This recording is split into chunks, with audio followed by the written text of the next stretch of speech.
Tarde, boa noite. Meu nome é Matheus Falivene, eu sou professor de Direito Processual Penal de vocês e dando continuidade à nossa matéria de Direito Processual Penal 1, nós vamos começar a falar do tema jurisdição e competência.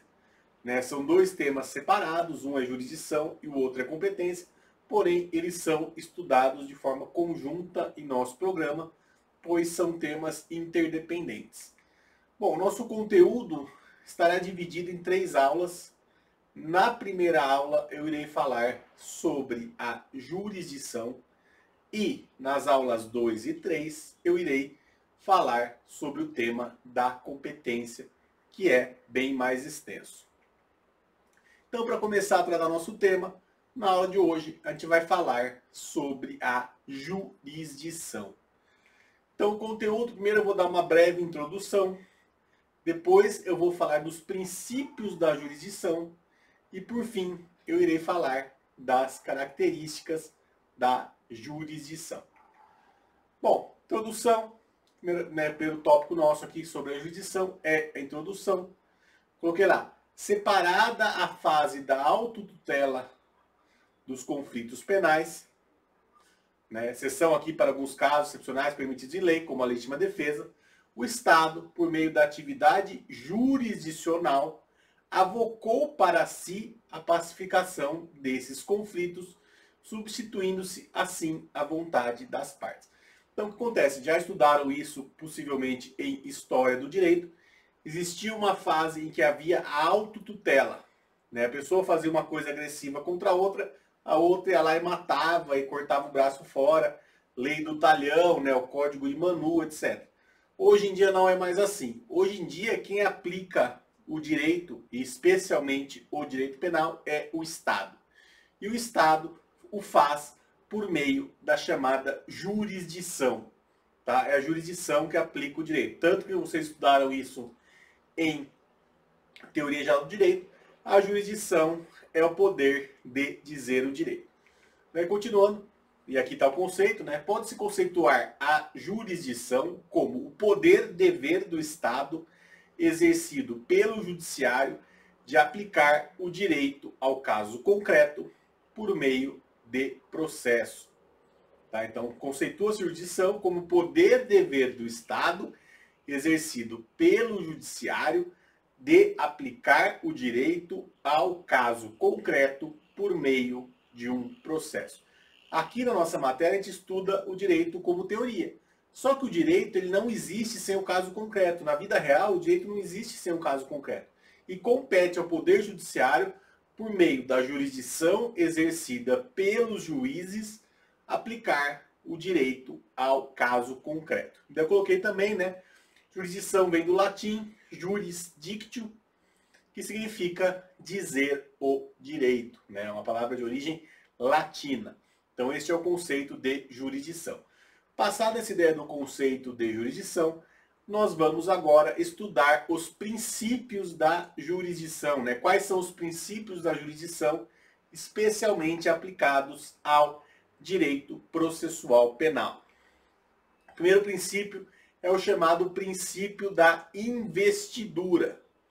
O princípio da investidura significa que a jurisdição só pode ser exercida por magistrado, ou seja, aquele que está investido na função jurisdicional, empossado no cargo de juiz.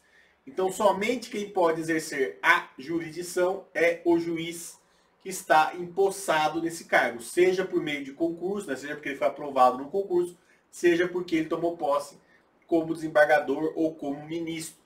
Então, ele está investido da jurisdição. Então, só podem dizer o direito, só podem exercer a jurisdição aqueles que estão investidos nela em razão do princípio da investidura.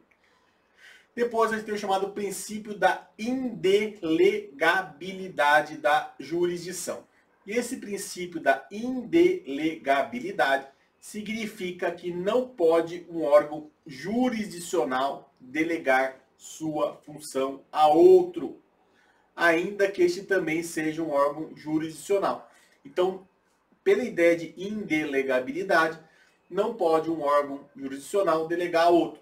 Não pode, por exemplo, a justiça criminal, né, estadual, passar para a trabalhista para julgar os casos. Isso não pode.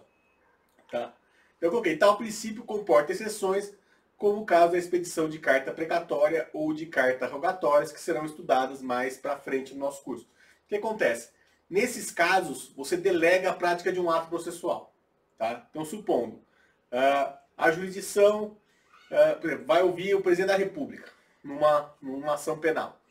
Né? Nesse caso, o órgão aqui de São Paulo, a primeira instância, faz o quê? Vai expedir uma carta para que o presidente seja ouvido. Mesma coisa se tiver que ouvir uma testemunha que está fora da comarca. Tá? Testemunha não mora na comarca, o juiz ele expede uma carta precatória para essa testemunha que vai ser ouvida em outra comarca. Né? Então, nesses casos, a gente tem dois tipos de carta, tem a carta precatória e a carta rogatória. A carta precatória é entre juízes de mesmo nível e a carta rogatória é um tribunal superior determinando que um tribunal inferior pratique o ato. Tá? Mas a gente vai estudar isso depois também. Depois ele tem o chamado princípio do juiz natural. E esse princípio do juiz natural, ele se manifesta, né, nas duas normas do artigo 5º, né? Primeiro, no inciso 53, que diz que ninguém será processado nem sentenciado, senão pela autoridade competente. E no inciso 37, que diz que não haverá juízo ou tribunal de exceção. Então, o juiz natural, eu falei dele quando falei de princípio com vocês. A ideia do juiz natural aqui é que você tem que ter um juiz previamente investido, né? Você tem que ter um órgão jurisdicional já existente que irá julgar aquele caso. Você não pode criar um tribunal ad hoc para julgar aquele caso. Tá? Esse tribunal tem que existir, já tem que ser um tribunal constituído, investido na jurisdição, ainda que o pessoa do juiz não. Tá? Por exemplo, se o presidente da República comete um crime, o tribunal competente para julgamento dele, no caso, a admissibilidade da acusação seria na Câmara Federal na Câmara dos Deputados, né, e o julgamento no Senado Federal. Quer dizer, você tem um tribunal constituído. Mesma coisa se uma pessoa comum cometeu um crime. Pessoa comum cometeu o crime, supondo que seja um crime de natureza estadual, o órgão jurisdicional investido nessa jurisdição desse caso será o Tribunal de Justiça de São Paulo, por meio de uma vara criminal daqui de São Paulo. Então você tem um tribunal já criado. Você não vai criar um tribunal para julgar aquele caso específico. Daí que, né? Ok. Continuando. Significa que o indivíduo só pode ser privado de seus bens ou liberdade se processado por autoridade judicial imparcial e previamente conhecida. Não é o juiz conhecido, é a autoridade conhecida por meio de regras objetivas de competência fixadas anteriormente à prática da infração. Então você tem que ter regras de competência. A jurisdição basicamente é dividir a competência, é basicamente você dividir a jurisdição. Tá? A gente vai estudar isso na próxima aula. Mas é aquilo que eu falei, a pessoa tem que ter um tribunal já investido, que a pessoa seja capaz de conhecer e que esse tribunal seja imparcial. Depois a gente tem outro princípio chamado princípio da inafastabilidade. E esse princípio da inafastabilidade ou indeclinabilidade, ele está previsto na norma do artigo 5º, inciso 35 da Constituição Federal, que dispõe: a lei não excluirá da apreciação do Poder Judiciário lesão ou ameaça a direito. Né? Daí coloquei: à luz do monopólio da função jurisdicional pelo Poder Judiciário, nem mesmo a lei pode excluir da sua apreciação uma lesão ou ameaça de direito. Então aquele que eventualmente se sentir ameaçado seu direito, ou tiver um direito lesionado, ele sempre vai poder buscar a jurisdição, buscar o Poder Judiciário, e incumbe ao Poder Judiciário dizer se o direito se aplica ou não àquele caso concreto. Depois ele tem o chamado princípio da inevitabilidade ou da irrecusabilidade. Pelo princípio da inevitabilidade ou irrecusabilidade da jurisdição, significa que a jurisdição não está sujeita à vontade das partes. Aplica-se necessariamente para a solução do processo penal. Tá?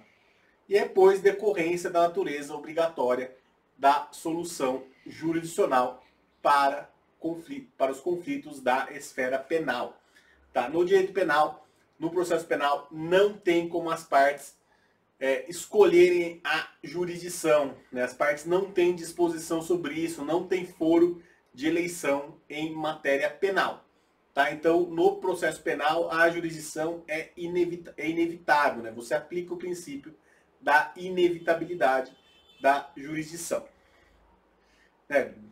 Lembremos que na esfera civil há os chamados equivalentes jurisdicionais, como a mediação e a arbitragem, que serão utilizados a depender da vontade das partes.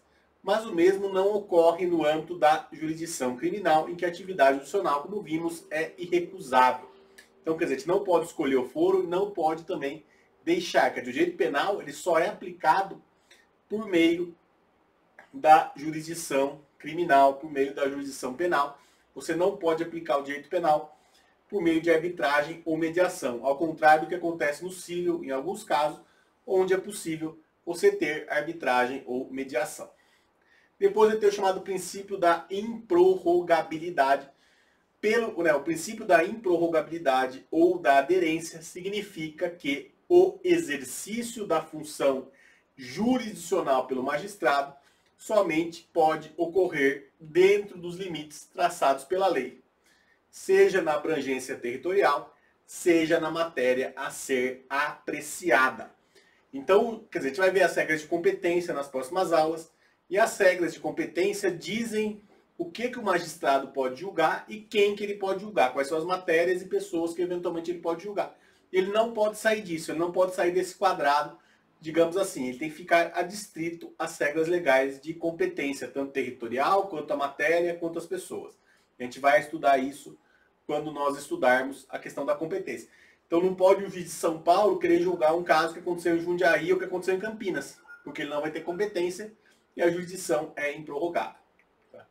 Daí a gente tem o princípio da correlação, que esse aqui é especialmente aplicável ao direito penal, a gente vai estudar, e ao processo penal na verdade, a gente vai estudar ele quando estudar a sentença, e pelo princípio da correlação ou da relatividade aplicável à sentença, consiste na vedação ao julgamento extra petita, citra petita ou ultra petita.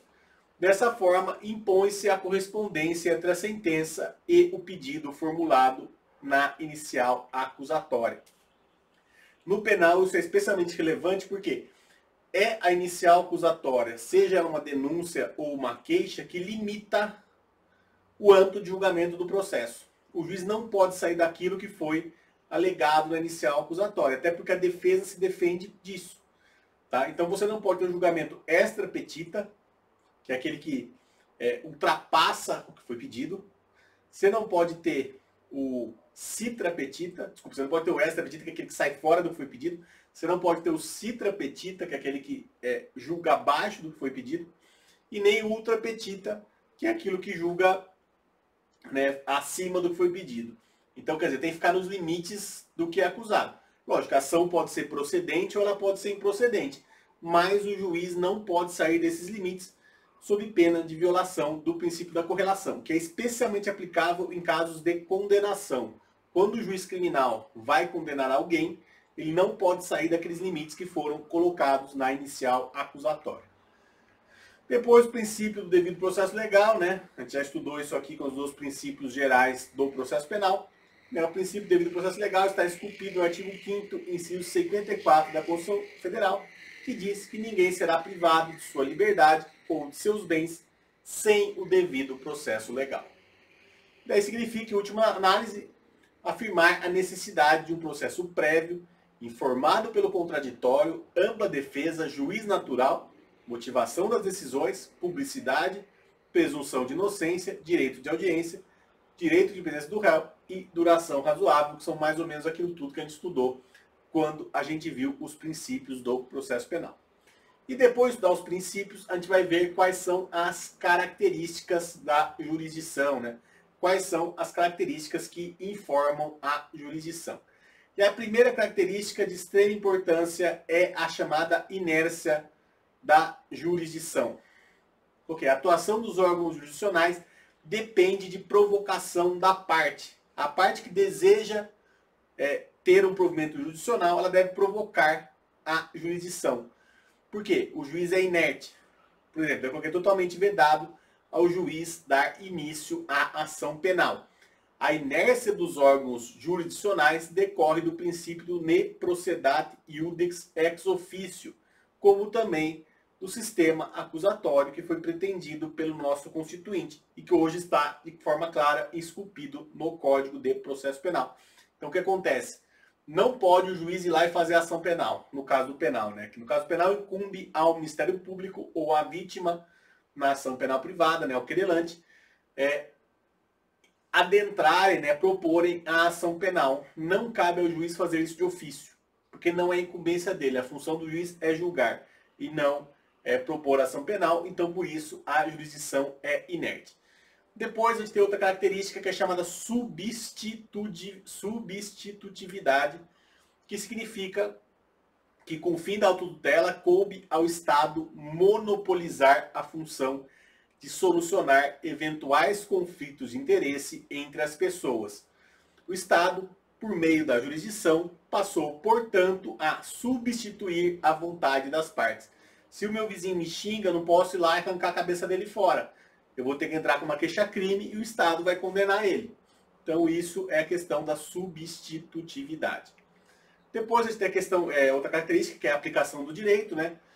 Que esse aqui está no próprio nome, jurisdição, né? Atividade jurisdicional tem por objetivo aplicar o direito ao caso concreto, buscando assim restabelecer a paz social. Então, a jurisdição ela aplica o direito ao caso concreto. O direito está na teoria, tem o caso concreto, ele vem e a jurisdição aplica o direito ao caso concreto. Depois a chamada imutabilidade, eu coloquei. Na verdade, a imutabilidade se relaciona com o efeito do provimento final da atividade jurisdicional, isto é, o efeito da sentença. Significa que após o trânsito julgado da sentença, torna-se-á imutável aquilo que ficou decidido pelo órgão julgador. Então, transitou julgado, a sentença é imutável, não tem como modificar, salvo algumas exceções. Entretanto, é preciso estar atento que, no processo penal, somente a sentença absolutória definitiva é imutável, não podendo, portanto, haver a reabertura do caso. O que acontece? Sentença penal absolutória transitou em julgado, não tem como você reabrir o caso para tentar condenar o indivíduo. Por quê? Ela é imutável. Isso por conta das características do processo penal, do direito penal, que você tem que dar paridade de armas para a defesa. Então, o cara foi absolvido, já era.